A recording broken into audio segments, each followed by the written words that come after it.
আদৰণি জেগাটো পালোঁ আদৰণি জেগাত কিবা এটা বাৰ্ষিক অধিৱেশন লয় আহাসমূহ ভ্ৰাক্ত প্ৰাণ ৰাইজলৈ আদৰণি এতিয়া মই সোমাওঁ এইটো হ'ল পথাৰ আছিলে পথাৰটো পূৰা এতিয়া ব্লক কৰি দিলে ব্লক মিনছ ব্লক ষ্ট্ৰীট কৰি দিলে আৰু এইটো হ'ল এতিয়া নেক্সট আহিছোঁ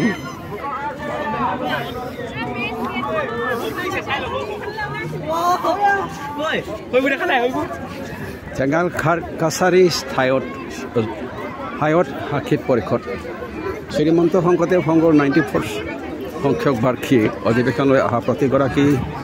বাপ বান্ধৱ মাই আৰ্ট্ৰীলৈ ভক্তিৰে আদৰণি হোৱাৰ নাট ডেকৰ্ছ হাওৰাঘাট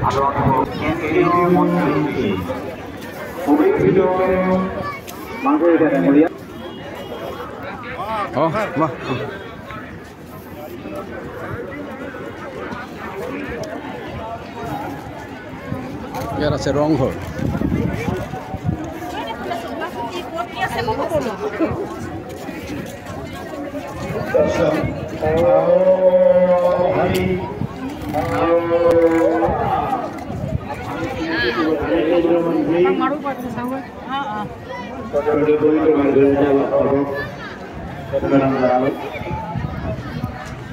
আমি চিনাকি কৰিব বিচাৰিছোঁ যোৰহাট জিলাৰ উপায়ুক্ত জয় শিৱানী ডাঙৰীয়া তেখেতক আমি আদৰণি জনাবৰ বাবে আবেদন কৰিছোঁ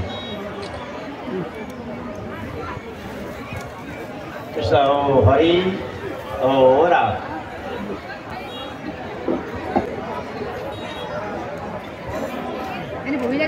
কেন্দ্ৰীয় শিক্ষানেত্ৰী কল্যাণ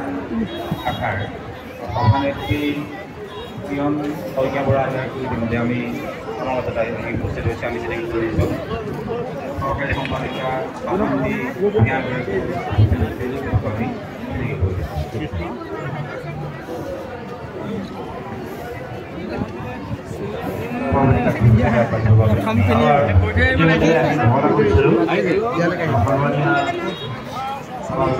কেবিনেট মন্ত্ৰী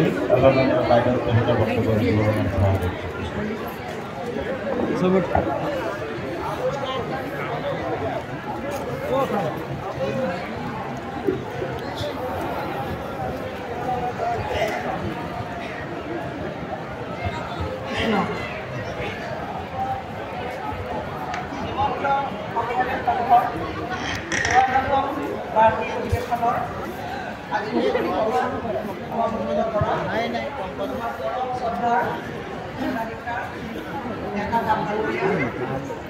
মঞ্চত আসন গ্ৰহণ কৰা আমাৰ প্ৰাক্তন প্ৰধানিকা ডাঙৰীয়া উপ প্ৰধানিকা ডাঙৰীয়া আমাৰ প্ৰধান সম্পাদক বাপ ডাঙৰীয়া মঞ্চত উপবিষ্ট আমাৰ মাজত আহি উপস্থিত হোৱা অসম চৰকাৰৰ জ্যেষ্ঠ মন্ত্ৰী অতুল বৰা ডাঙৰীয়া আমাৰ মাজত আহি উপস্থিত হোৱা কেন্দ্ৰীয় মন্ত্ৰী মাৰ্ঘেৰিটা ডাঙৰীয়া মোৰ প্ৰতিষ্ঠ মন্ত্ৰী বিধায়ক ৰূপজ্যোতি কুৰ্মী সৰুপথাৰৰ বিধায়ক আমাৰ ফুকন ডাঙৰীয়া মঞ্চত আসন গ্ৰহণ কৰা শংকৰদেৱ সংঘৰ সমূহ বিভিন্ন পদত অধিষ্ঠিত আমাৰ বিশিষ্ট ব্যক্তিসকল মোৰ সন্মুখত উপবিষ্ট আমাৰ ৰাজ্যখনৰ বিভিন্ন ঠাইৰ পৰা অহা আমাৰ ৰাজ্যৰ বাহিৰৰ পৰা অহা আমাৰ বাপ বান্ধৱসকল আইসকল সুধীবৃন্দ শ্ৰীমন্ত শংকৰ হৰি ভকতৰ জানা যেন কল্পতৰু তাহান্ত বিনাই নাই